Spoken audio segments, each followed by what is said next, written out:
사무엘상 4장을 보면 이스라엘 백성들이 블레셋과의 전쟁에서 하나님의 법궤를 빼앗기는 이야기를 담고 있습니다. 이스라엘 백성들이 에베네셀에서 블레셋 군대와 맞서 싸울 때에 제대로 된 싸움 한 번 하지도 못하고 패하고 맙니다. 그러자 이스라엘 장로들이 모여서 이야기를 한 후에 한 가지 제안을 합니다. 실로에 있는 하나님의 법궤를 가져와서 자신들의 진중에 두고 언약궤로 하여금 블레셋의 손에서 이스라엘을 구원하게 하자라는 제안이었습니다. 얼핏 보기에는 이 제안이 상당히 믿음이 있는 것처럼 보입니다. 그렇지만 내막을 들여다보면 아주 추악한 우상숭배의 마음이 그 마음에 자리하고 있음을 알 수 있습니다. 전에도 말씀드렸듯이 우상숭배는 신을, 그러니까 자기가 섬기는 신을 자기의 유익을 위해 이용하려는 것을 의미합니다. 그래서 가나안 사람들이 만든 우상들의 종류를 살펴보면 사람 모양을 하고는 있지만 우리가 생각하듯이 불상처럼 크거나 아주 거대해서 움직이지 못하는 그러한 유가 많은 것이 아니라 아주 손바닥만한 아주 작은 것들이 무수하게 발견되는 것을 알 수 있습니다. 그래서 이제 휴대성이 편하게 하기 위해서 언제든지 내가 이 신의 도움이 필요할 때면 꺼내서 도움을 구하는 거죠. 그러니까 신을 자신의 마음대로 움직이기 위한 그러한 마음이 거기에 있었습니다. 창세기에서 보면 라헬이 자기의 아버지 라반의 집을 떠날 때 들고 나왔던 드라빔도 같은 맥락에서 아주 휴대하기 좋은 그러한 형태였습니다. 그런데 이런 우상숭배의 저희가 바로 이스라엘의 장로들에게도 있었습니다. 그들의 조상이 가나안 전쟁을 할 때마다 그들의 전쟁에 앞서 세워 나아갔던 그 언약궤만 있으면 눈앞에 블레셋 찜이야 얼마든지 이길 수 있을 것이다 라고 생각했습니다. 그들의 조상이 하나님의 임재와 여호와의 전쟁이라는 것을 드러내기 위하여 언약궤를 짊어지고 전쟁에 나아갔다면 사무엘상 4장에서는 그런 신앙적인 면보다는 가나안 사람들이 그랬듯이 자신이 믿는 신을 자신이 의도하는 대로 이용하려는 의도가 있었습니다. 결과적으로 보자면 이스라엘은 블레셋과의 전쟁에서 패하였고 언약궤마저도 빼앗기고 말았습니다. 이스라엘 장로들은 하나님을 신뢰한 것이 아니라 그냥 눈에 보이는 이 언약궤가 능력인 줄 알았던 겁니다. 이스라엘 사람들이 한 이러한 오류와 실수는 하나님을 잃어버리면 언제든지 예나 지금이나 그리고 앞으로도 얼마든지 저지를 수 있는 그러한 실수입니다. 오늘 말씀에서 삼손도 이와 같은 실수를 저지릅니다. 어제까지 살펴본 말씀에서 삼손은 드릴라의 계속되는 이 집요한 요구를 이리저리 피하였습니다. 그러나 15절에서 드릴라가 당신의 마음이 내게 있지 아니하면서 당신이 어찌 나를 사랑하느냐? 당신이 이로써 3번이나 나를 희롱하고 당신의 힘이 무엇으로 말미암아 생기는지를 내게 말하지 아니하였도다. 이렇게 말하자 그의 마음이 흔들렸습니다. 드릴라는 그가 사랑하는 여인이었죠. 사랑하는 사람이 이렇게까지 이야기하면 흔들리지 않을 사람이 과연 몇이나 되겠습니까? 그런데 이러한 패턴이 이전에 사사기 14장 16절에서 딥나 여인이 삼손에게 수수께끼를 알아내고자 할 때 삼손을 조르던 것과 아주 유사합니다. 그때도 삼손은 자기가 사랑하는 여인의 요구에 계속되는 요구에 난처해하면서 결국은 그 수수께끼의 답을 말해줍니다. 마찬가지로 오늘 말씀의 삼손은 계속되는 이러한 드릴라의 요구에 서서히 그의 마음이 무너지기 시작했고 계속 나를 속이면서 어찌 나를 사랑한다 하느냐라는 말에 결국 무장 해제가 되고 맙니다. 이때 삼손의 심정이 어쩌했는지 16절에 보면 삼손을 재촉하여 졸라서 삼손의 마음이 번뇌하여 죽을 지경이라 라고 표현하였습니다. 재촉하다라는 이러한 번역된 이 말은요, 그냥 어디 같이 가는데 야 좀 서둘러, 이런 서둘러 빨리 가게 라는 이러한 의미로 말하는 게 아니라 심하게 압박하다, 억압하다, 괴롭히다 라는 뜻으로 그야말대로 드릴라가 딥나 여인처럼 아주 못살게 아주 계속해서 졸랐다는 겁니다. 그리하여 삼손이 번뇌하였던 겁니다. 마음이 번뇌하였다라는 이 부분도 히브리어로 직역하면 더 이상 참을 수 없었다라고 말합니다. 그렇게 결국 삼손은 드릴라의 성화에 죽을 지경이라고 사사기 기자는 이야기한 겁니다.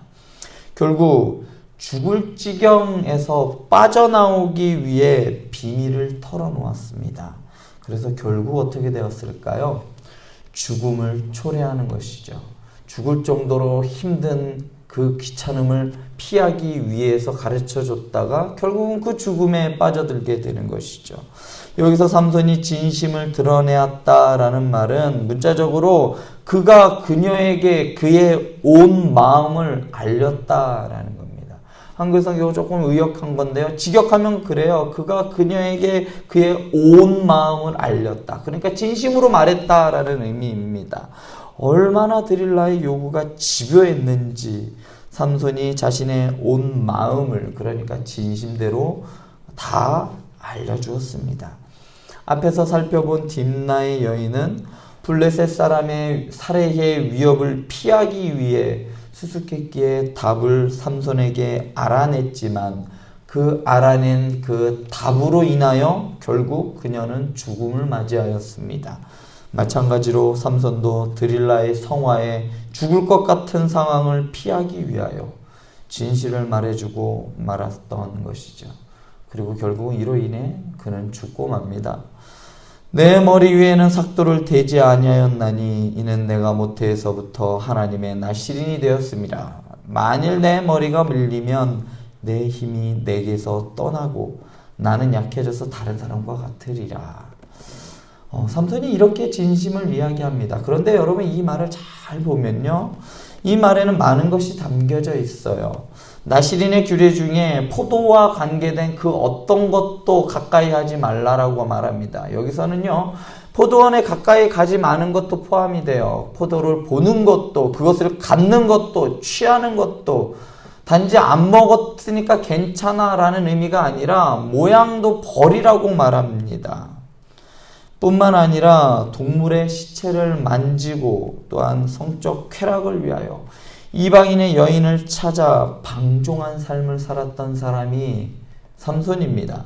그런데 방금 삼손의 말에 의하면 삼손은 이미 자기가 했던 그 모든 행동들이 나시린의 규례였다는 것을, 그것을 어기고 있었다라는 것을 알고 있었습니다. 저는 이전의 말씀을 보면서 삼손이 자신의 한 행동이 나쁜 행동인지 알았는지 몰랐는지 사사기 기자는 정확하게 이야기하지 않습니다. 그런데 오늘 말씀에서 보면 분명하게 삼손이 그가 나시린의 규례를 완벽하게 어기고 있었다라는 것을 말해주고 있습니다. 자신의 신분에 어울리지 않는 행동을 했음에도 불구하고 나시린의 지위에 대한 자부심은 그가 가지고 있었던 것으로 보입니다. 다시 말씀드리자면 삼손은 나시린이 지켜야 하는 다른 규례들은 모두 무시했음에도 불구하고 머리는 깎지 않았으니까 괜찮다라고 생각했던 겁니다. 이는 매우 역설적인 행동입니다. 나시린의 규례는 있는 그대로 다 우겨놓고 머리를 자르지 않는 것 그 하나만 잘 지켰으니까 괜찮다라고 생각하는 것은 스스로를 속이는 행 것입니다. 나시린의 규례를 잘 살펴보면 나시린의 규례 중에 한번 생각해 보시기 바랍니다. 아, 저 사람이 나시린이야 라는 것을 다른 사람들이 분명하게 알 수 있는 규례가 하나 있습니다. 그것이 바로 머리예요. 사람들이 지나가는 사람을 봐도 머리가 이렇게 길어요. 자르지 않은 것처럼 아주 깁니다. 그러면 뭐라고 생각하겠어요? 아, 저 사람은 나시린이구나 라고 압니다. 사람들에게 보여지는 것만 잘 지킨다고 하여 나는 나시린이야 라고 생각하는 것은 상당히 오류가 있는 삶입니다. 그러나 이는 분명 잘못된 겁니다. 머리카락이 힘을 주는 것이 아니기 때문입니다. 삼손은 하나님을 의지한 것이 아니라 자신을 나시린이라고 생각하게 만들어주는 머리카락을 믿었습니다. 삼손은 하나님이 규정해 주신 나시린의 규례를 자기의 생각대로, 자기에게 좋은 대로 선택하여 재단하여 지켰던 겁니다. 그러니까 하나님이 말씀해 주신 모든 것들은 저런 것들은 필요 없어. 내가 지키기 좋은 것들, 내가 사람들에게 추앙받고 인정받고 그러한 것들만 지켰던 것이지요. 그런데 이러한 모습이 삼손에게만 있는 것이 아니라 바로 우리에게도 있습니다. 예수 그리스도를 주인으로 삼아 하나님의 말씀을 기준으로 삼고 살아가야 함에도 불구하고 하나님의 말씀이 기준이 되는 것이 아니라 나의 생각이 신앙생활의 기준이 되어서 내 판단과 내 편의를 위해서 하나님의 말씀을 이리저리 자르고 재단하는 경우가 종종 있습니다. 휴가 기간이니까 한 번쯤은 빠져도 되겠지. 어쩔 수 없는 상황이니까 오늘 한 번쯤은 딱 눈 감고 하면 되겠지. 성도로서의 모습은 전혀 보이지 않고 오직 자신만을 위해 살면서 그래도 내가 헌금 생활은 잘하니까 괜찮겠지 뭐. 삶을 지키지 않고 머리카락만 지키는 것은 아무 의미가 없듯이 교회 다닌다는 이유가 천국행 티켓이 될 수는 없는 겁니다. 사실 삼손의 힘의 원천은 그의 머리카락이 아닌 걸 아시잖아요. 사사기 15장 14절에 보면 명확하게 여호와의 영이 삼손에게 갑자기 임하심에 삼손을 결박하고 있던 그 끈이 불탄 삼과 같이 끊어졌던 겁니다. 삼손의 힘의 원천은 자신이 그토록 애지중지하며 소중하게 여겼던 머리카락이 아니라 여호와의 영이었습니다. 삼손의 출생부터 그는 태어나기 전부터 하나님에 의하여 예정되어졌고 세워졌고 이미 하나님으로부터 났던 자가 바로 삼손입니다. 그러니까 이런 거죠. 삼손은 태어나기 전부터 그가 가지고 있던 모든 것은 바로 하나님으로부터 왔던 사람입니다. 삼손만 그렇게 했습니까? 마찬가지로 우리에게 주어진 것 어느 것 하나 우리의 것이 있었던가요? 여러분 태어날 때부터 가지고 태어난 것이 있었습니까? 어느 것 하나 우리의 힘으로 이룬 것이 있습니까? 지금까지 돌아봤을 때 내 힘으로 이룬 것이 하나도 없음을 여러분 아시지 않습니까? 하나님께로부터 주어지지 않은 것이 없습니다. 지난 주일 예배 후에 결단할 때 부른 그 은혜라는 찬양과 같이 심지어 우리의 일상과 같이 아주 당연한 것조차도 모든 것들이 결국은 바로 하나님의 은혜입니다. 은혜라는 것은 우리에게 있던 것이 아니라 하나님으로부터 주어졌다라는 것을 의미합니다.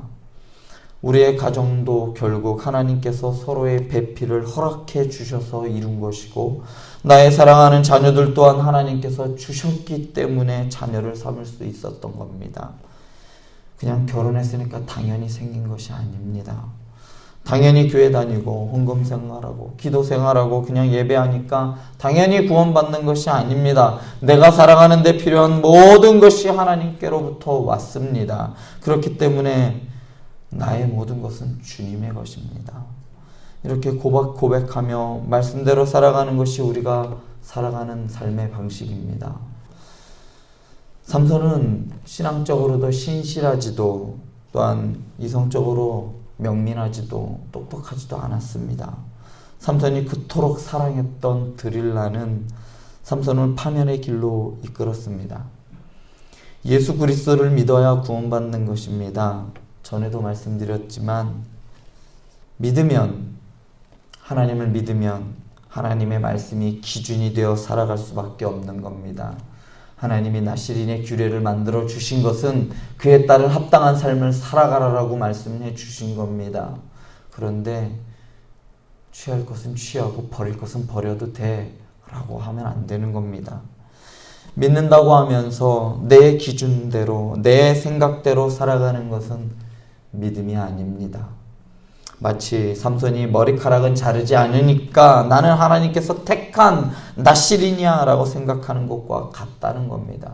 그것이 성도 여러분들에게만 해당되는 것이 아니라 우리 목회자들에게도 해당되는 겁니다. 나는 목회자니까 괜찮아. 그게 아닙니다. 더 엄중한 기준으로 살아가라는 말입니다. 사랑하는 행복한 교회 성도 여러분, 우리를 하나님의 자녀되게 하는 근거는 우리 안에 있지 않습니다. 나에게 있는 것이 아니라 하나님의 일방적인 은혜입니다. 그리고 선물입니다. 그렇기 때문에 우리는 하나님의 자녀답게 살아가야 하는 겁니다. 성도답게, 신자답게 살아가는 사랑하는 성도 여러분들 되실 수 있기를 바랍니다. 기도하시겠습니다.